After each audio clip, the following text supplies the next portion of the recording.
carro, velho. O que você faria se um mês inteiro de chuva caísse sobre sua cabeça em apenas 48 horas? Em Ubatuba, o cenário de Paraíso deu lugar a um verdadeiro filme de terror.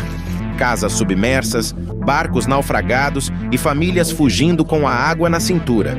O litoral norte de São Paulo está sob decreto de emergência e o rastro de destruição é assustador. Fique conosco para entender a magnitude desse desastre que paralisou a região neste final de fevereiro de 2026. Junte-se a nós para acompanhar os eventos mais recentes em todo o mundo. Os números impressionam e explicam o caos. Desde o sábado, dia 21 de fevereiro, Ubatuba registrou cerca de 290 milímetros de chuva.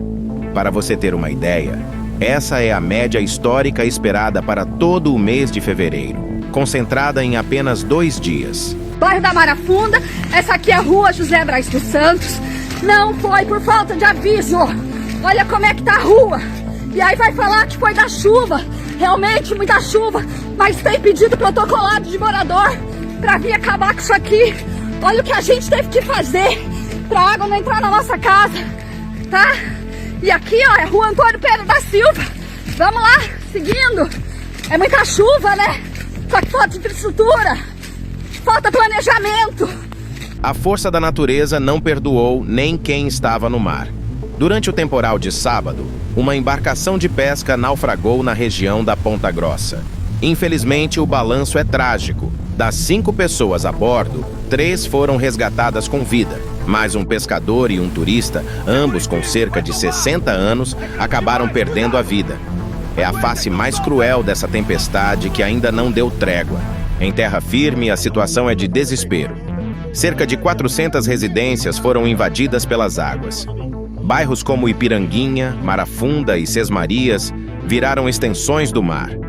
No bairro da Figueira, a entrada da cidade simplesmente desapareceu sob a enchente. Olha a situação. O povo clama respeito.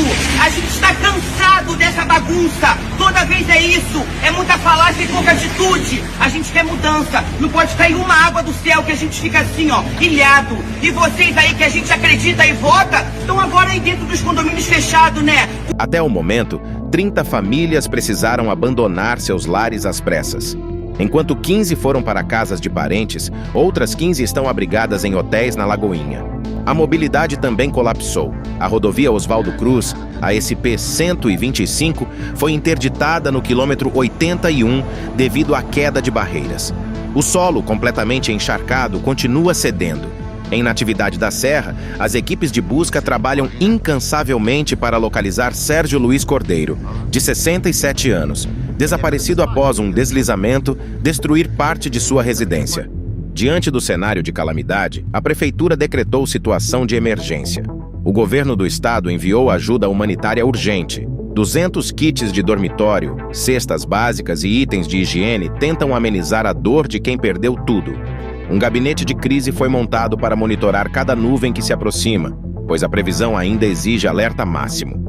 Escolas tiveram as aulas suspensas e o foco total agora é salvar vidas e desobstruir os acessos. O litoral norte de São Paulo enfrenta uma de suas piores crises recentes. A força da água transformou a rotina de milhares de pessoas em uma luta pela sobrevivência. Mas e na sua região?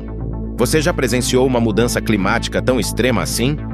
Comente abaixo e ajude a compartilhar este alerta. Para entender como essas tempestades estão ficando cada vez mais frequentes e perigosas, clique no vídeo que está aparecendo agora na tela. Nos vemos lá!